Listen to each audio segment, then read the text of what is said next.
We just saw a couple of great examples of momentum in a bullish range and what happens in those sorts of environments. So now let's turn our attention to momentum in a bearish range. Remember, this is when prices are making lower lows, lower highs, clearly in a downtrend. When prices make new lows, momentum's going to get oversold. It's going to fall below 30. But then on the counter trend rallies, momentum is going to fail to break out above 70. Momentum is going to stay in a bearish range. Okay, so let's look at a few examples. The most classic one that I can think of are the banks in 2008 while they were all crashing. JP Morgan, of course, one of the more popular, one of the larger banks in the world, is the perfect example. So here in July of 2007, several months before the Dow Jones Industrial Average and S&P 500 hit their peak that fall, JP Morgan was already getting oversold.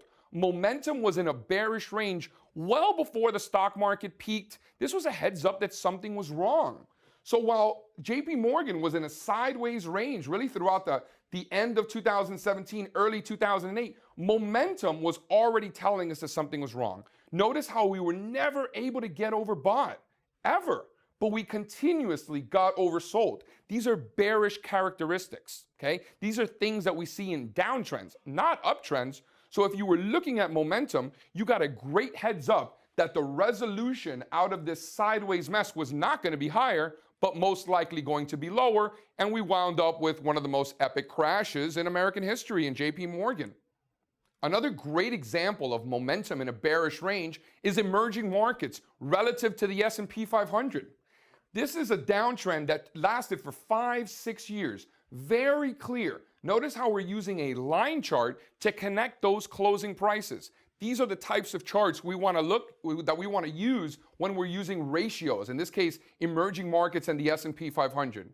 So prices were clearly in a downtrend. We are looking at a weekly line chart, but momentum is confirming that. Notice how on any of these rallies, counter trend, momentum never got overbought. In some cases, it never even got close. That is further evidence that yes, in fact, we are in a downtrend.